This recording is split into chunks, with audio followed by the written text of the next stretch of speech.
What's up, everybody? Welcome back to another entertainment video, y'all. Thanks for coming through. We're officially at 101 subscribers, guys. So thank you to everybody that subbed already. Appreciate the love. If you haven't done so already, make sure you go back, hit subscribe, hit like, drop a comment. Let me know what you guys think, because the Ant Farm right now, Ant Farm is on the rise, y'all. Appreciate the love. But let's not even waste any time, y'all. We got to get into some NBA right now. There's things heating up right now in NFL free agency. I'll probably make another video or do a live about that tomorrow.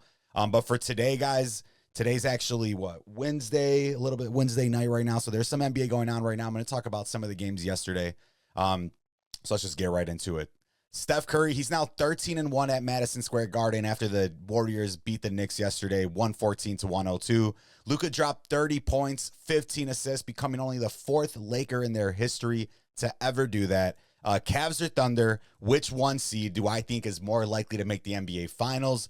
Bulls got dubbed by the Cavaliers yesterday. And lastly, Around the Horn, a staple ESPN show, canceled after a crazy historic 23-year-long run. So let's get right into it.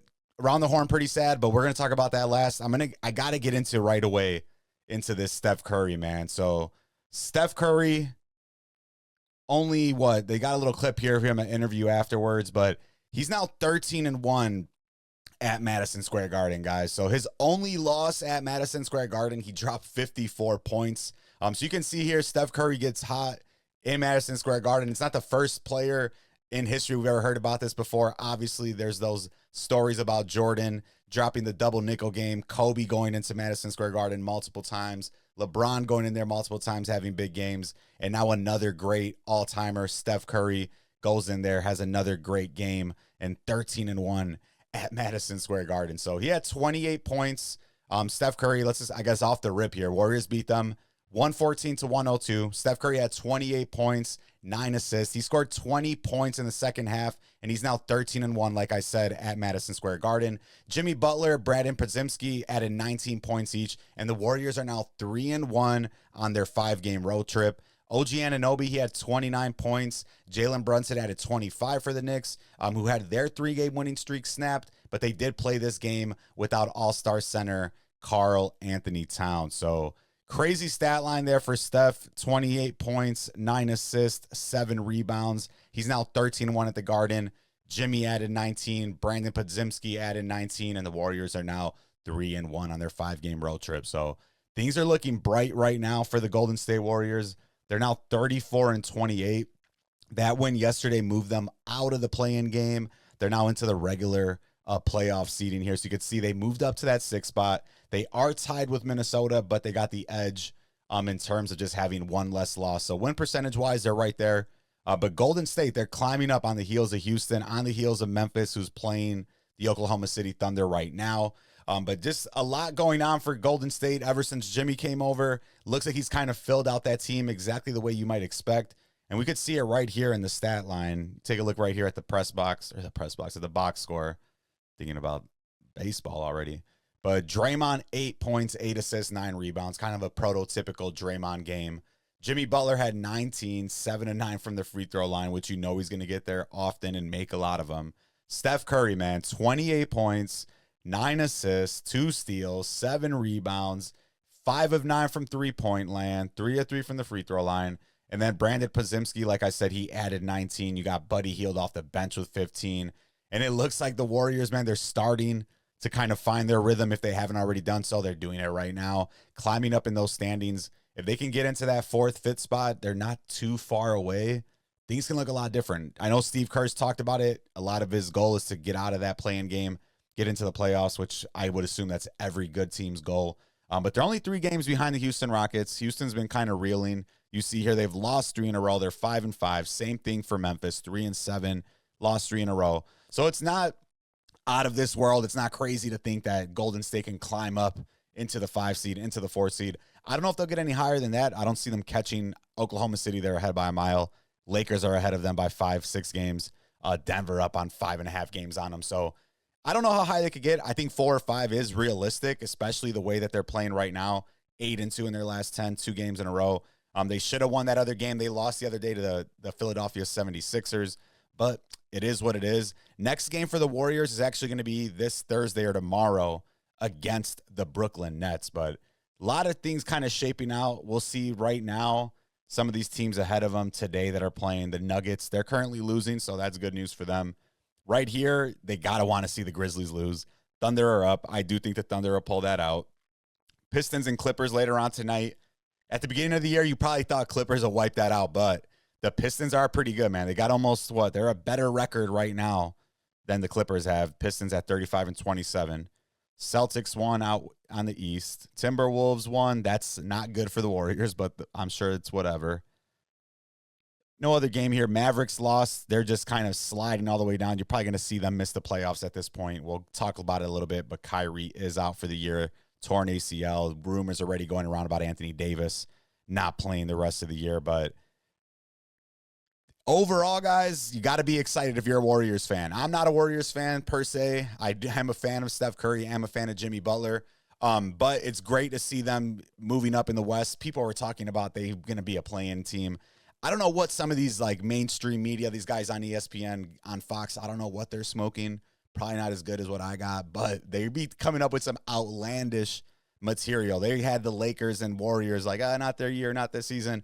Two of the hottest teams in basketball. Two of the scariest teams, I would say, in basketball right now and who they want to play. So mainstream media, they're already changing that narrative. People are already talking about Warriors, talking about the Lakers, and I think both are poised to make at least a second round, possibly Western Conference Finals push in this upcoming playoff. So let's swing it over now as I'm talking about the Lakers here. So the Lakers yesterday, they beat the Pelicans. I'm trying to pull it up. There we go. They beat the Pelicans yesterday, 136-115. So LeBron James, he had 34 points, becoming the first player ever to score 50,000 points regular season and postseason combined. Luka added 30 points, 15 assists, 8 rebounds for the Lakers. They've now won 17 out of their last 20, and they move into second place in the Western Conference at 39-21. Jackson Hayes had a season-high 19 points, 10 rebounds. Dude is looking like a young Tyson Chandler out there. And Los Angeles now won its second straight game since Austin Reeves and Rui Hachimura went out. Zion Williamson, he did go crazy for New Orleans. Dude dropped 37 points, 6 assists, had a crazy poster dunk where the ball, once it hit the ground, almost hit the ceiling after it bounced, how hard he threw that thing down. But New Orleans, they're 14th right now out west. So not a lot to look forward to if you're a Pelican fan. I mean, we'll pull up the box score here. Really, all you see that's good news is going to be Zion, 37 points, 17 of 23. Trey Murphy III, he did have 19, but that was on 1 of 6 from 3, and that's really what he does. You see CJ McCollum, 1 of 5. Jose Alvarado, 1 of 6. So as a team, the Pelicans only shot 26.5% from three-point land, and that's just not going to cut it, especially when you're going up against a Luka Doncic, against a LeBron James. Then you see the box score down here for the Lakers. Complete different story. LeBron, 34 points, 6 assists, 8 rebounds. Then you see another prototypical Luka Doncic game, 30 points, 15 assists, 8 rebounds, 19 for Jackson Hayes, like I talked about. Dorian Finney-Smith added 8 points. Jared Vanderbilt added 12 points. Shake Milton added 12 points. Dalton Connect added 13 points. So clearly Lakers rolling on all cylinders, doing their thing on the offensive side. And for this game, they didn't really have to play that much defense. You could see either they made the Pelicans miss, but the Pelicans were just missing 3 after 3 after 3. And Rui, no Austin Reeves, you see that there's still a lot of other pieces on this Lakers team. So they're hitting 136 points. It is against one of the worst teams in the West, worst teams in the NBA. But it's good to see that they got these other guys that can kind of step in, plug in, and play. Trey Jemison continuing to get a lot of minutes for the Lakers. 5 rebounds, 4 points. He was a +7. So it is good to see that. And, of course, guys, Bronny James got in the game. He did get 2 points. He only played 4 minutes, but he hit 1 of his 3 shots. So crazy to see that the same game that LeBron James becomes the first player to ever get 50,000 points, regular season and postseason combined, that his son also gets in the game and gets his little 2 points. So he might not be on LeBron James level, obviously, but it's still cool to see that father-son duo score in the same game while they're getting dubs, while the team's on the rise right now in the West. So as much as you want to hate on LeBron, it's still cool to see him doing his thing with his son even if I don't per se think that his son maybe deserves a spot in the NBA, he's still there, still cool to see. But Lakers, man, they're scary right now. 24-7 at home, surging. They're probably not going to catch OKC, but I don't think OKC wants to catch them either. It's going to be a scary game for them to go up against them, to say the least. But let's keep going. Let's keep going. Let's keep going. And let's take a look real quick. Like I was talking about, still can't get used to Luka in this jersey, but Luka becomes the 4th player in Lakers history to score 30 points, 15 assists, and that becomes the only 4th player joining Magic Johnson, who did it 19 times, Jerry West, who did it 6 times, and LeBron James, who did it 1 time. But he did become the first player in history to do that with the Lakers with 5+ made 3-point baskets. So Luka in like his 7th or 8th game as a Laker, already into the history books, which is awesome to see. And it's even crazier to see Magic Johnson did that 19 times. Like, how did Buddy do that many times? I'll never know. But Luka Doncic, shout out to him. He's been nothing but the truth since he got to LA. And you see here, like I said, 4th player in the history of the Lakers to get 30 points, 15 assists in a game, joining only Magic Johnson, Jerry West, and LeBron James, man. And Magic Johnson did it 19 times, Jerry West 6 times. So all these new cats sleeping on the old NBA, you see those dudes were doing it. Can't even hate. So shout out to the Lakers. Shout out to Luka Doncic. He's been doing his thing. Lakers' next upcoming game is going to be Thursday against the Knicks, who obviously we just talked about lost to Golden State. So this is what's kind of crazy here. Besides, I got to look at these little notes I wrote down. So you see me looking down because I got a little Google Drive typed up. So Luka, like I mentioned, 4th player in history to have 30 points, 15 assists for the Lakers. He had 17 points in the first quarter. He made 3 straight 3-pointers that were just getting the crowd going crazy. Lakers are now 11-2 since they got Luka Doncic, and they're 7-2 when he actually plays. So obviously this trade has been doing nothing but good for the Lakers. They do have a couple of tough games coming up on their schedule, so things will get a lot more interesting. We'll find out a little bit more, but they've beat the Clippers, they've beat the Nuggets, they've beat some fairly decent teams already, so we're not going to act like, they haven't been beating anybody. They beat Minnesota, Denver, like we pointed out. But coming up here, who they got? Coming up, where we at though? So Thursday, this is going to be the Lakers schedule. So if you want to see if this Lakers team is legit, we're going to find out over the next couple of weeks. So you see, Thursday they got New York. Saturday they got Boston, Brooklyn, whatever. Then they got Milwaukee. Then they have Denver. Then they have Phoenix, San Antonio, then Denver, then Milwaukee. So you see the next, 1, 2, 3, 4, 5, 6, 7, 8, 9 or so games. They're going to have a good 7 games, 6, 7 games out of there that are going to be tough. And a lot of these games, you can see they're on national TV. They're on ESPN, ABC, TNT. So we're really going to find out the truth about the Lakers. Can they stop Boston? Can they stop New York? How are they going to deal with Milwaukee? How are they going to deal with Denver? And you got to take a little bit deeper of a look here. That Milwaukee game and Denver game, that's a back-to-back that they're going to have. Then the same thing, Phoenix and San Antonio, another back-to-back. Then when they play Denver, Milwaukee again, another back-to-back. So this Lakers schedule is about to get tough. It's about to hit that thick of the season schedule. You're getting into March. So we're going to find out the truth right now about this Luka LeBron team. Are they legit? Can they really play defense? Or maybe is it a little bit of just some kind of matchups that work out in their favor? So we'll see what happens, guys. I still think they're legit, but we're going to find out. But we'll transition now, guys. So as I guess maybe everybody's aware. So right now, you got the Oklahoma City Thunder. They're number 1 in the West. You got the Cleveland Cavaliers. They're number 1 in the East. So both of these teams been number 1 the majority of the season. They're both like 10 or 11 games ahead of the second best team in their respective conference, at least by record. But the question I have is, which 1 seed is more likely to make the NBA Finals, the Cleveland Cavaliers or the Oklahoma City Thunder? OKC, they're currently 50-11, 8-2 in their last 10. They've won 4 in a row. They have a plus 12.6 point differential, which is number 1 in the NBA. And on the season, they only allow 106 points per 100 possessions, which is number 1 in the NBA too. Since the All-Star break, they're 6-1, and they had the league's most efficient offense. Cleveland, they're 52-10, 10-0 in their last 10 games. They're currently on a 12-game winning streak, and they've become only the second team in NBA history to have 3 12-game winning streaks in one season after beating Miami today. And despite having the best record in the NBA, they still trail the Thunder with a plus 11.5 point differential. So OKC, Cleveland, they're both right there. They're lined up, man. 1 and 2, 1A, 1B, however you want to rank them. Obviously, Cleveland has the better record by just 1 win and 1 loss. But man, it's really hard. I would say if I had to pick my confidence, I have to go with the Oklahoma City Thunder. If you have to make me pick between Cleveland and Oklahoma City, I would say the Thunder are a better chance or a better lock to make the NBA Finals. They had a couple of tough losses last year in the playoffs. They lost to Luka, who they might have to face again.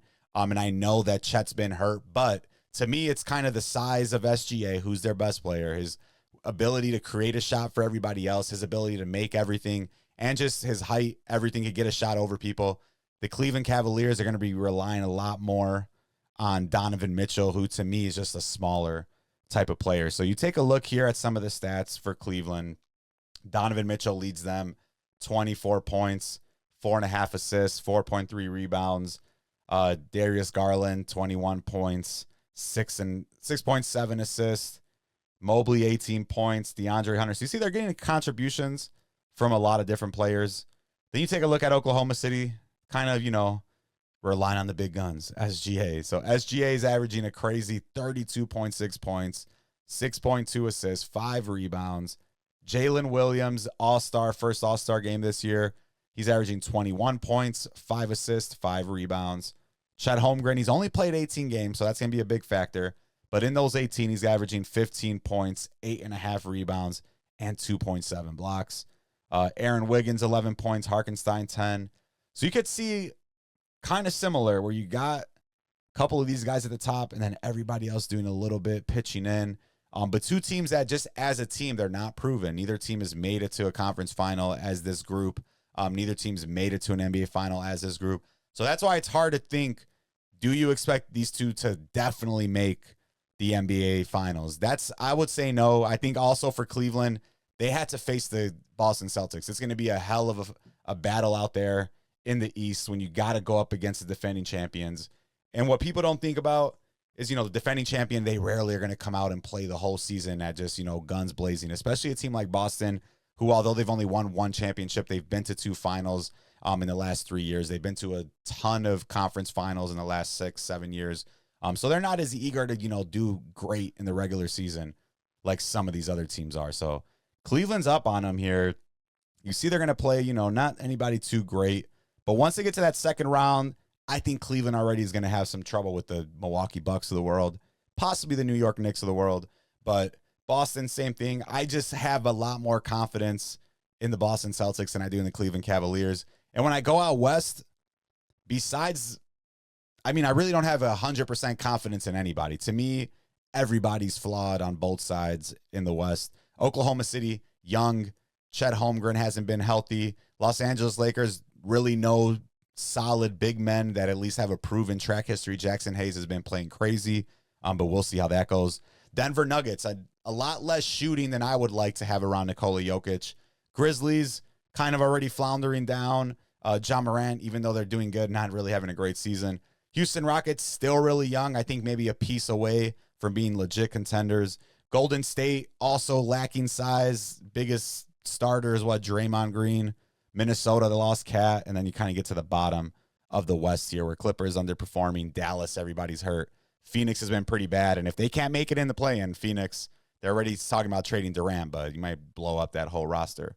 So I think realistically, the reason the Thunder, I would say, have a better chance than the Cleveland Cavaliers is just straight up the Western Conference. I mean, the Thunder have everything you need as far as a team. They got size. They have wings. They have the point guard. It's just coming down to experience. Can they make those shots in those moments when it matters? And I think I would say, yeah, I'm going to go ahead. I would take the Oklahoma City Thunder over the Cleveland Cavaliers. So I got to go with them, y'all. I got to drink some water. A little dry up in this mug.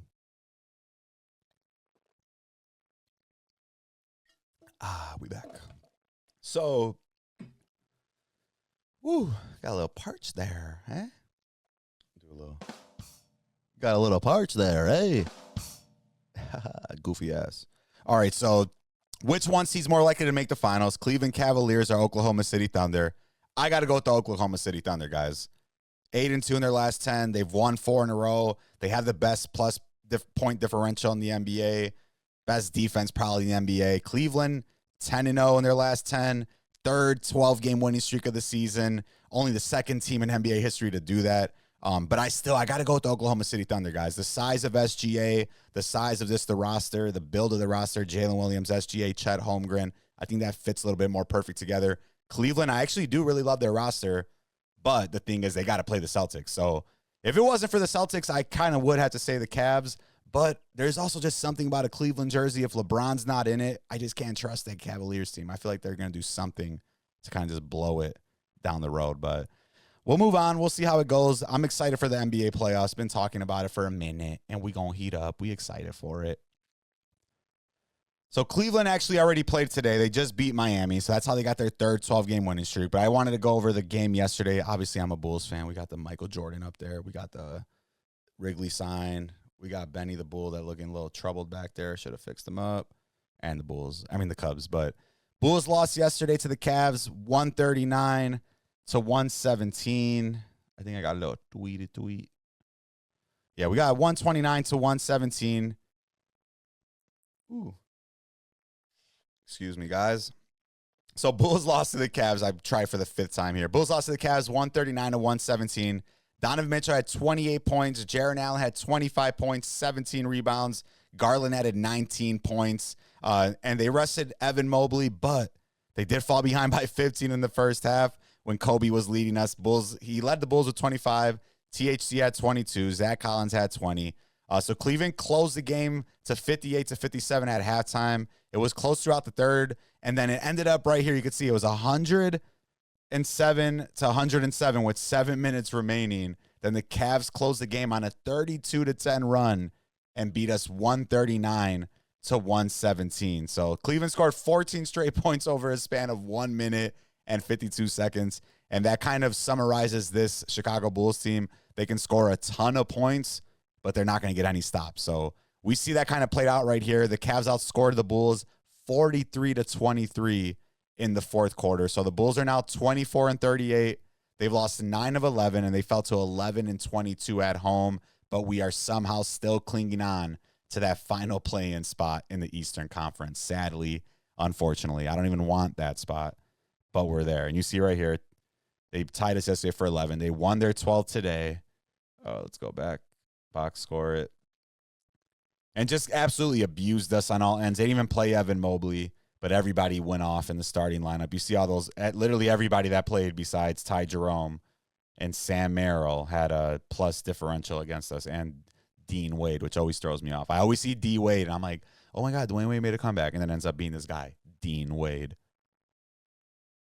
That is not Dwayne Wade. This is like the 10th time that happens to me. I'm like, D Wade's back on the Cavs, and then it ends up being your boy, Dean Wade. Shout out to Dean Wade out of Kansas State, but you are not D Wade. Not at least not the D Wade I'm thinking of, buddy. But they absolutely just dusted us, man. Donovan Mitchell, 28. Garland, 19. Jarrett Allen, 25. Strus, 11. Ty Jerome, 16. There's everybody getting in on the action. Javonte Green, former Bull, got in. 11 points, 6 rebounds. So Bulls were in a tough spot, as always. Kobe White going crazy. But what do we really expect here? I've talked about this a few times. Rookies finally getting some minutes, finally getting some shots. But what are we supposed to do? You got Kobe White playing, dude is 6'5". Starting next to him is Trey Jones, who's supposedly 6'1". Then coming off the bench, you got Talen Horton-Tucker, who's also 6'4". And then we have another guy, Javon Carter, coming off the bench, who's supposedly 6'1". Lonzo Ball didn't even play this game. Ayo's out for the year. But what are we doing? We got 7 fucking point guards in rotation every game. Pardon my language, but what are we doing? Seriously, 25% from 3. Like, yeah. Not a lot to talk about when you're a Chicago Bulls fan. Look at this. 24-38, 300 winning percentage. 28 games back, though. We're still there. We're fighting. But we'll see what happens, guys. Bulls upcoming game. Thought I had it written down. That's how you know I'm just like, man, what are we doing? And I was getting the notifications all game yesterday. what did I even do yesterday? I don't even remember, but didn't watch the game. Not most of it. I caught the end when we started losing. But tomorrow we play the Orlando Magic, who somehow always own us. Franz Wagner, Paolo Banchero. But shout out to the Bulls. We suck. And one other thing, man, we got to talk about it. This was like a staple of my childhood. I'm 30 years old, so if you grew up, 10, 12 years ago, not even, probably longer than that now, high school days, elementary school days, I'm thinking 2007, 2008. You definitely remember this guy. So ESPN Around the Horn, they're going to be hosting their final episode this Friday, May 23rd, and it's going to end a 23-year-long stretch where they aired more than 4,900 episodes, man. So shout out to Around the Horn. I remember I remember getting home from school all the time, watching Around the Horn, and this tweet right here says it for you, man. You see down there, they got the front office. Around the Horn will air its final episode May 23rd after 23 years and more than 4,900 episodes. And ESPN will air a 30-minute Sports Center at 5 p.m. time slot until a permanent replacement is found. But you got to pour one out for Around the Horn, man. And like it says right here, Around the Horn was an after-school staple for me. Had a good run. Haven't watched it as of recently, but definitely reminds me of being a kid. And if there's a cast that I remember from Around the Horn, this is it right there. Tony, Jay Mariotti, Kyla Shaw, Woody Page, J.A. Adande. This is what I remember as a kid. It's kind of the stuff that motivated me to get behind the mic, that always wanted me to be a sports broadcaster. So shout out to Around the Horn, man. Definitely just a throwback, and crazy to think that it's kind of one of those first shows that started like the zooming in or being on different cameras. So this is really the roster that I remember from Around the Horn, and it's crazy to think after 23 years, it's no longer going to be on air. But for real, there got to be the first show to do like the zoom in or the Skype in call, because everybody was in different parts of the country. So as much as people probably not going to give them credit, they're definitely like a first trailblazer to a lot of the different content game and debate questions that go on out there throughout the ESPN and sports world. So shout out to Around the Horn, man. It's been a real long 23 legendary run, which is nuts. Well, I'm going to be 32 this year. So since I was like 9 years old, this show's been out. Shout out to Around the Horn, guys. It's been real. It's legit, the roster, though, man. Making me get little flashbacks. You got to remember Tony, Jay Mariotti, Chicago, Kalishaw, Page, Adande. This is a legendary group. And then last but not least, man, I don't really want to talk too much about it, but we got to pull this up, guys. As many of you guys probably heard already, Kyrie Irving tore his ACL. He's out for the year. But this is some pretty crazy stats for the Dallas Mavericks. So I'm sure if you guys are sports fans, if you're a sports fan, I'm like losing my breath here because I need a little more water. No, not again. Taking a look at these numbers right here, though, for Dallas, man, you got to feel like they're cursed. It feels like the Dallas Mavericks are cursed. It reminds me of when the Yankees traded for Babe Ruth from the Boston Red Sox and the Red Sox got cursed. It feels like Luka being traded to L.A. has started the Dallas Mavericks curse. So Luka Doncic got hurt when he was there. Derek Lively's been out indefinitely. They traded away Luka. Daniel Gafford's now out indefinitely. Anthony Davis is now out indefinitely. They're talking about him staying out for the year. And then Kyrie Irving tears his ACL. Even Jalen Hardy got hurt. So this has been crazy. Absolutely just a crazy season for Dallas. Like I said, if you remember the Babe Ruth trade, Babe Ruth got traded from the Red Sox to the Yankees. The Red Sox were cursed for years with the curse of the Bambino. It looks like the Dallas Mavericks now have the curse of Luka Doncic because everybody's getting hurt and everybody's not playing. And everybody wanted to say Mavericks won this trade in the immediate, in the short term. It don't look like it anymore, man. So I don't want to see any players getting hurt. I don't want to see anybody not playing, especially some of the greats like Kyrie, the greats like Anthony Davis.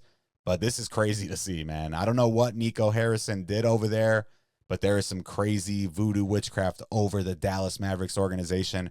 I think they've got the curse of the Bambino, the curse of Luka Doncic has now taken over the Dallas Mavericks organization. So shout out to you guys in Dallas, man. I've been through the Cubs not winning. Bulls haven't won in my damn near since I was like 6 years old. Bears haven't won since I was alive. So I know how it feels, Dallas. Good luck to you guys. It does definitely look like a season from hell. All this craziness has happened in Dallas since Christmas. I don't know how they could handle it, but they'll be able to live. And your Cowboys fans, never mind. You guys got it pretty bad. Can you imagine that? Being a Dallas Mavericks and a Cowboys fan, you just got to be hopeless. I thought there was nothing worse than being a Bulls and a Bears fan, but being a Dallas Cowboys fan and a Dallas Mavericks fan, you guys are pretty down bad. I'm sorry, guys, but thanks for coming through, guys. We're ended on a happy note, apparently.